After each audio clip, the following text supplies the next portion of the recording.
Bonjour et bienvenue dans votre nouvelle vidéo. Aujourd'hui, on va parler de votre lumière. Et je vous le dis tout de suite, ne sous-estimez plus jamais votre lumière. Pourquoi je vous dis ça? Parce que dans le quotidien, je vois trop de personnes, je vais le dire un peu crûment, mais qui agissent juste comme des bouts de viande, des bouts de chair. Alors pourquoi je dis des bouts de viande? Parce qu'on est des êtres incarnés. Donc carné, on a la viande, mais on n'est pas de la viande, on est dans de la viande. Vous voyez ce que je veux dire? Incarné, c'est-à-dire que on est vraiment un être lumineux supérieur qui descend dans un corps de chair pour l'animer et pour vivre des choses, d'accord? Donc, s'il vous plaît, ne sous-estimez plus jamais votre lumière, peu importe qui vous soyez, où que vous soyez, vous avez un rayonnement, vous avez un pouvoir d'action qui est juste énorme. Je sais, on ne voit pas comme ça d'emblée les énergies, sauf certaines personnes, sauf avec de l'entraînement, ok? Mais on est trompé par nos cinq sens. Et comme on ne voit pas les énergies, on a tendance à se dire, bah, il n'y en a pas. D'accord? Sauf qu'en fait, si. C'est-à-dire que votre partie lumineuse, vibratoire, est tellement, tellement infiniment plus grande que votre partie physique. D'accord? La partie physique, c'est juste le corps.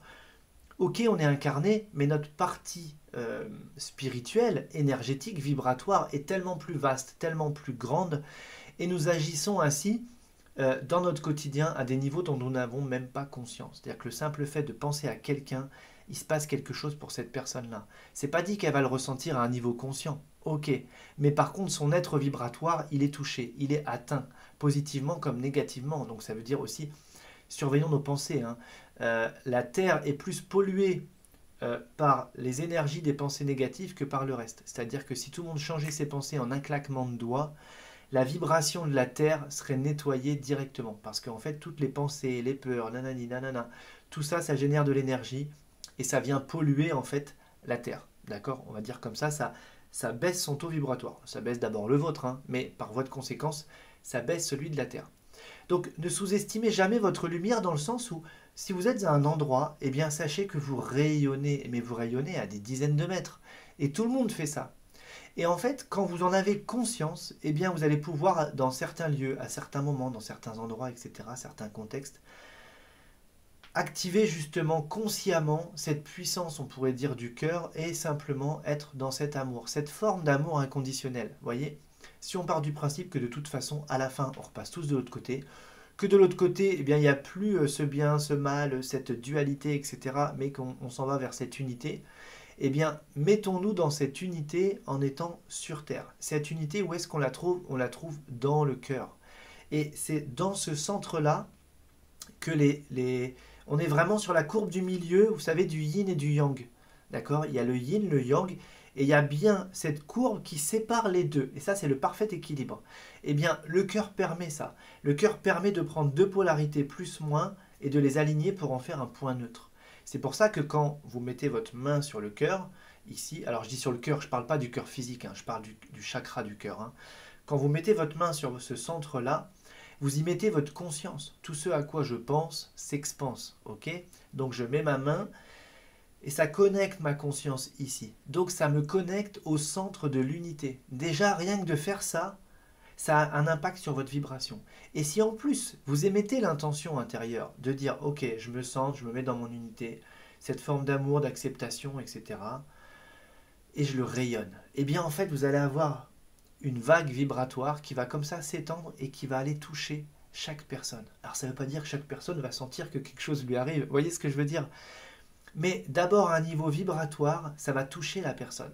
Ça va peut-être décoller certaines charges, ça va peut-être, je pourrais dire, fissurer certaines carapaces de peur, de crainte, de protection, etc. Dites plutôt comme négatives, en tout cas de surprotection, de peur, etc. Et aller toucher son cœur. Et en fait, finalement, si tout le monde fait ça, ou si on le fait à chaque fois qu'on peut, hein, eh bien, ça va créer des résonances, des résonances, des résonances. Et c'est comme ça qu'on va créer cette forme d'unité finalement. Plus souvent, je vais être dans le cœur, plus souvent, je vais vibrer cette fréquence. Et si tout le monde fait ça de plus en plus, bon bah, voilà, vous avez compris la suite. Et simplement, cette petite vidéo, c'est pour vous dire, vous êtes puissant, vous êtes amour pur. Vous êtes amour pur. Je sais, ça peut faire béni oui oui de dire ça, ça peut faire percher, etc. Mais en attendant, c'est quand même une réalité. Rappelez-vous quand vous étiez de l'autre côté, avant de vous incarner, vous étiez dans cette conscience. Vous étiez dans cet amour inconditionnel. Vous étiez tellement bien. Vous étiez complètement expansé dans votre niveau vibratoire. Et vous étiez dans cette forme d'amour inconditionnel. Cette forme, je dis toujours parce que ça dépend quand même des niveaux, mais cette forme d'omniscience où on a accès à beaucoup d'informations, tout nous semble beaucoup plus évident. C'est aussi pour ça qu'avant son incarnation, on charge un petit peu la mule sur le chemin d'incarnation. Et quand on arrive ici-bas, dans ce monde de dualité, c'est plus du tout le même monde. Hein. On est dans un monde d'unité, on descend dans un monde de dualité. Mais c'est le game, c'est le jeu en fait. C'est ce qui fait qu'on avance, qu'on évolue et qu'on peut travailler sur soi parce que sinon, on ne bougerait pas, on n'avancerait pas, il n'y aurait pas du tout de but à l'incarnation. Donc c'est juste à ça que ça sert. C'est comme si vous jouez à un certain jeu, les règles font que le jeu donne ce qu'il donne, quoi. Si on change les règles, finalement, ça marche plus. Mais en tout cas, le but, c'est quand même, sur Terre, d'incarner les principes des autres plans supérieurs. D'accord? Et je vous dis ça parce que je vois trop souvent des personnes qui sont coupées de leur lumière, coupées de leur spiritualité, qui sont juste dans le monde de la matière. Pour la matière, tout semble dur, horrible, difficile, etc., etc. Et ce n'est qu'un jeu, en fait. Ce n'est qu'un jeu. On a oublié qu'on était dans notre propre pièce de théâtre. On a oublié qu'on est descendu, jouer un rôle, qu'on a choisi notre scénario, et qu'en plus de ça, on a convoqué tout un tas de personnages, dont certains protagonistes, à qui on a donné un rôle, on a donné un script, en disant « Ok, tu vas venir jouer ma pièce, mais toi, dans ma pièce, tu vas avoir tel rôle. » Et qu'est-ce qu'on voit sur Terre parfois? On voit des personnes qui s'en prennent aux personnages. Non, ça marche pas. Ce n'est qu'un personnage. On pourrait dire un avatar, vous voyez. Donc, rappelons-nous de tout ça et reconnecter simplement, je vais vous dire, c'est le simple fait de se dire, oui, je suis bien plus que ce corps, oui, j'ai une conscience supérieure, oui, je suis une conscience divine, lumineuse, vibratoire, énergétique, amour, unité, incarnée. Rien que d'avoir ça déjà, ça casse des niveaux, ça vous fait dépasser des niveaux, ça vous donne des niveaux d'ouverture, des niveaux de conscience, etc. Et vous entamez un changement vibratoire qui est majeur. Et on est à une époque, si vous voulez, où il faut absolument se reconnecter à cette lumière-là. Parce que sinon, on va être dans ses peurs. Quand je suis vraiment dans mon corps, dans cette partie de moi très incarnée, très matière, eh bien, je suis vraiment dans mon cerveau reptilien. C'est-à-dire, lui, il est là pour la survie. Hein. Mais bon, ce cerveau reptilien, ok, on n'est plus au Moyen-Âge. Sauf qu'en fait, le lion qui venait m'agresser à l'époque, aujourd'hui, c'est peut-être le voisin, c'est peut-être quelqu'un de la famille, c'est peut-être quelqu'un au travail, etc. Et on vit comme ça dans cette forme de stress et de danger permanent. Et ça nous coupe, en fait, de notre lumière. Donc, rappelez-vous de votre lumière, rappelez-vous que nous ne sommes juste venus pour jouer un rôle et que nous sommes bien plus que ça. Et qu'est-ce qu'on va garder quand on va repasser de l'autre côté?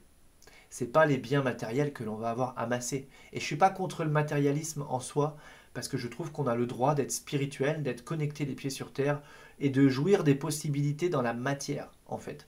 Et on peut avoir beaucoup de biens matériels. Ce qui compte, ce sont les intentions qui sont derrière, le pourquoi on a voulu ceci ou cela et au service de quoi on l'a mis. Vous voyez, on peut avoir beaucoup d'argent et on peut faire des bonnes ou des mauvaises choses avec. Peu importe. Enfin, pas peu importe, mais ce que je veux dire, c'est que justement, c'est pas le fait d'avoir ou de pas avoir de l'argent qui compte, c'est qu'est-ce qu'on en fait ou qu'est-ce qu'on n'en fait pas. Et quand on va arriver de l'autre côté, qu'est-ce qu'on emporte avec nous? Le fruit de nos pensées, le fruit de nos bonnes actions, et on va avoir cette forme de synthèse vibratoire de notre expérience terrestre. Et c'est juste ça qu'on emmène. Il n'y a rien de matériel, c'est que du vibratoire. Et plus on va être dans des vibrations élevées, plus, quand on va retourner de l'autre côté, il va se passer ce qui va se passer. Mais le but, en tout cas, c'est d'être vraiment connecté à cette définition de soi comme étant la plus élargie possible, au lieu d'être dans quelque chose de très restrictif, et puis juste de regarder la vie pour la vie, quoi, la matière pour la matière, les choses pour les choses, quoi. Eh bien non, il y a quelque chose de plus grand derrière tout ça, et on a bien toujours notre partie supérieure qui nous aide, et qui matérialise sur notre chemin des expériences, des rencontres, des événements, etc., pour que notre âme grandisse à travers ce corps qui est dans la matière. Donc, le but, en tout cas, je vois qu'elle est un petit peu plus longue que d'habitude cette vidéo, le but en tout cas c'est juste de ça, c'est se reconnecter à ce principe plus grand et dites-vous que où que vous soyez, vous avez un impact sur l'environnement, positif ou négatif. Moi je vous fais cette vidéo dans le but d'en prendre conscience et que cet impact soit le plus positif possible. Mais moi, j'ai déjà fait tellement de fois l'expérience où je vois quelqu'un qui est pas bien, quelqu'un qui pleure, ou un conflit, etc. Et là, je me branche intérieurement et je rayonne et j'envoie. et ben je regarde et la situation, parfois elle change en un claquement de doigts, et puis parfois ça prend plusieurs secondes, etc. Enfin, vous voyez, mais parfois c'est juste instantané, hein. Je vois que il y a quelque chose qui s'est passé. Et hop, il se passe quelque chose. Donc, comme d'habitude, ne me croyez surtout pas, testez les choses, et puis venez faire des retours si vous avez envie, partagez, peut-être que vous avez déjà expérimenté ce genre de choses. Au plaisir de vous lire en tout cas. Si cette vidéo vous a plu, le pouce en l'air. Si ça vous semble pertinent, allez-y, partagez, parce qu'en fait, il faut mettre de la lumière partout, hein. Plus on va allumer des lumières, mieux ce sera. Et rappelez-vous que c'est la lumière qui chasse l'ombre, et pas l'inverse, hein. Voilà, donc c'est tout pour cette vidéo. Et ben, je vous dis déjà, à demain.